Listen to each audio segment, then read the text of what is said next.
Procedure room में shift करने के बाद लोकल एनेस्थीसिया का प्रोसीजर दिया जाता है। डोनर एरिया से ग्राफ्ट्स निकालते हैं, वन बाय वन निकालते हैं, कोई स्ट्रिप नहीं कटती, कोई स्टिचेस नहीं आते, मशीन से ये ग्राफ्ट्स निकाले जाते हैं।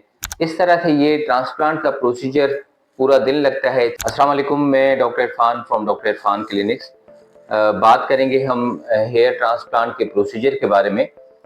तो हेयर ट्रांसप्लांट का प्रोसीजर जब स्टार्ट होता है, जब आप हमारे पास आते हैं सबसे पहले कंसल्टेशन के लिए, तो कंसल्टेशन होती है, डिटेल उसमें आपसे हिस्ट्री ली जाती है, आपके बालों को चेक किया जाता है और ये कंसल्टेशन करने के बाद फिर हम कुछ आपको ब्लड टेस्ट एडवाइस करते हैं, जिसमें हम आपका हीमोग्लोबिन चेक करते हैं, WBC काउंट चेक करते हैं, प्लेटलेट्स चेक करते हैं, फिर आपका शुगर का टेस्ट होता है और उसके साथ साथ PTA PTT होता है, ब्लड को देखा जाता है, हेपेटाइटिस B और C का टेस्ट होता है। ये कुछ टेस्ट कराए जाते हैं और फिर उसके बाद अपॉइंटमेंट दी जाती है ट्रांसप्लांट की। तो ट्रांसप्लांट के दिन जब आप आते हैं तो उससे पहले की जो केयर होती है वो बता दी जाती है कि आपको एक दिन पहले जो है स्मोकिंग वगैरह और कैफीन, निकोटीन, ये चीजें अवॉइड करनी होती हैं, अल्कोहल अवॉइड करना होता है। और सुबह जब आप आते हैं तो हेड वॉश करके आते हैं, शॉवर लेकर आते हैं,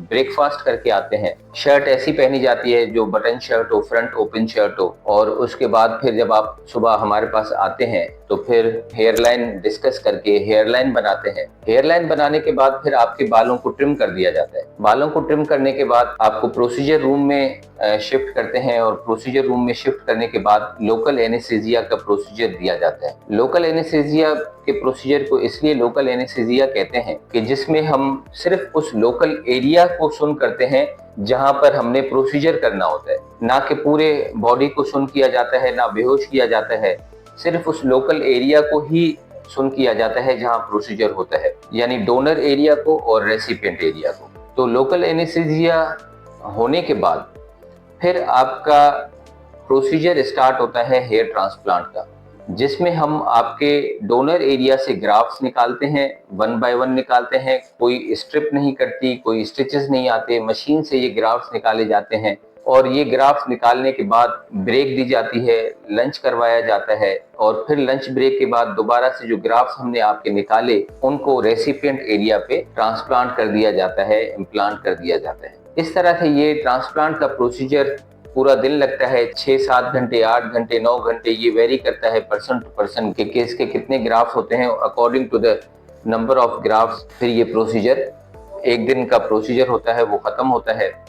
डोनर एरिया इसमें जो मेजॉरिटी केसेस में सर का पिछला हिस्सा होता है, बैक डोनर एरिया होता है। कभी कभी बैक डोनर एरिया में बाल कम होते हैं तो फिर हम बियर्ड को भी यूज करते हैं।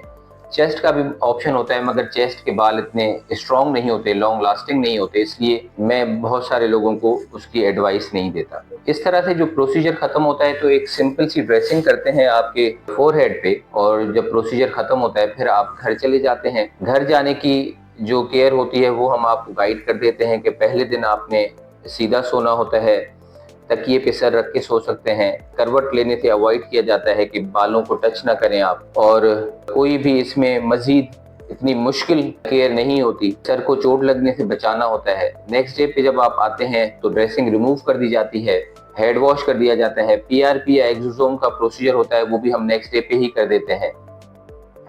और उसके बाद फिर आगे की केयर बता दी जाती है जो कि काफ़ी सिंपल केयर होती है। आगे की जो ट्रांसप्लांट के बाद की केयर होती है वो भी इसी तरह से होती है कि आपको सर को चोट लगने से बचाना होता है। ड्रेसिंग खुलने के बाद अगले दिन से ही आप एक लूज कैप जो है वो वेयर कर सकते हैं, चाहे वो पी कैप हो, बेसबॉल कैप हो या गोल नमाज वाली कैप हो, तो ये आप अगले दिन से ही आप वेयर कर सकते हैं। बस उसको थोड़ा सा लूज रखना होता है, बहुत ज़्यादा टाइट खींच के नहीं पहननी होती। तीसरे या चौथे दिन से आप अपने ऑफिस जा सकते हैं, घूम फिर सकते हैं, ट्रैवल कर सकते हैं। ये बस आपको इस एहतियात के साथ ये सब चीज़ें करनी होती है कि बालों को कोई चोट वगैरह ना लगे। रोज़ाना बालों को धोना होता है, शैम्पू करना होता है, वॉश करना होता है, क्योंकि सफाई से ही बाल आपके हेल्दी रहते हैं। और फिर इस तरह से जब ये प्रोसीजर चलता है तो आपको इस 2 से 3 हफ्ते आपको gym, body building, weight lifting, exercise running, jogging, इन चीज़ों से अवॉइड करना होता है। बाकी अपने ऑफिस वगैरह आप तीसरे या चौथे दिन से ही जा सकते हैं। सबसे पहले हेयर ट्रांसप्लांट के बाद शेडिंग फेज होता है। शेडिंग फेज उसको कहते हैं, फेज को, उस टाइम पीरियड को कहते हैं जो कि 4 से 6 हफ्ते में आपके बाल जो हम लगाते हैं, जिनकी रूट्स अंदर फिक्स हो जाती हैं मगर सिर्फ ऊपर के बाल झड़ते हैं, तो उसको शेडिंग फेज कहते हैं कि वो पहले 6 हफ्ते में सब बाल गिर जाते हैं।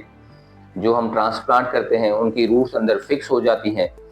फिर 6 से 8 हफ्ते के बाद जो रूट्स अंदर स्किन में फिक्स हो जाती हैं, वहाँ से फिर बाल ग्रो करना स्टार्ट करते हैं। जस्ट लाइक प्लांट्स, पौधों की तरह वो बाल उस बीज में से निकलना शुरू होते हैं। आहिस्ता आहिस्ता आहिस्ता आहिस्ता स्लो निकलते हैं। और उस प्रोसीजर में, जो कि शेडिंग फेज के बाद ग्रोथ फेज कहते हैं उसको, वो ग्रोथ फेज फिर 6-8 महीने तक चलता है। 6-8 महीने में एक अच्छी बालों की ग्रोथ हो जाती है। उसके बाद आप आगे भी उनको जितना भी लेंथ देना चाहें, बढ़ाना चाहें, वो नेचुरल बालों की तरह ही बढ़ते हैं। और उसकी जो कटिंग का पूछा जाता है, किसी भी आम बार्बर से जहाँ से आप पहले से कटिंग करवाते हैं, इसके लिए कोई मखसूस बार्बर नहीं होते, उनसे आप कटिंग भी करा सकते हैं, बालों को डाई भी कर सकते हैं। तो ये जो है नेचुरल बालों की तरह ही होते हैं, कोई इसमें मसनूई बाल नहीं होते, कोई आर्टिफिशियल हेयर्स नहीं होते जिनकी अलग से कोई ख़ास केयर हो। फिर ये नेचुरल बालों की तरह ही इनकी केयर होती है। इस दौरान फिर आप बीच में मेंटेनेंस के लिए जैसे पीआरपी करवा लिया या एक्सोसोम करवा लिया, तो ये प्रोसीजर्स होते हैं जो बीच में आप करवा सकते हैं मेंटेनेंस के लिए। हेयर वाइटामिन्स खा सकते हैं, मेडिकेटेड शैम्पू यूज़ करें तो ज़्यादा बेहतर होता है। हेयर ग्रोथ स्प्रे या मेडिकेटेड हेयर ऑयल यूज़ कर सकते हैं। तो ये जो है बीच में फिर मेंटेनेंस होती है और बहुत हार्ड एंड फास्ट रूल नहीं होता। अगर ये करते हैं तो अच्छी बात है।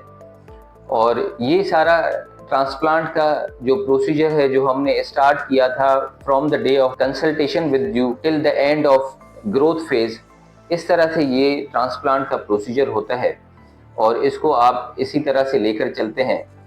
और भी मज़ीद कोई आपके सवालात हों, आप हमें व्हाट्सएप कर सकते हैं, आप अपने पिक्चर्स सेंड कर सकते हैं। तो इंशाल्लाह फिर जब आपको हेयर ट्रांसप्लांट की अगर ज़रूरत होती है या हेयर फॉल का ट्रीटमेंट करवाना हो या कोई और कॉस्मेटिक प्रोसीजर्स करवाने हों, फिलर्स लगवाने हों, थ्रेड्स लगवाने हों, एक्सोसोम्स हों, पीआरपी हो, लाइपोसक्शन हो, बहुत सारे कॉस्मेटिक प्रोसीजर्स होते हैं जिनकी आपको नीड पड़ती है, तो आप मुझे विजिट कर सकते हैं doctor Irfan clinics. Thank you.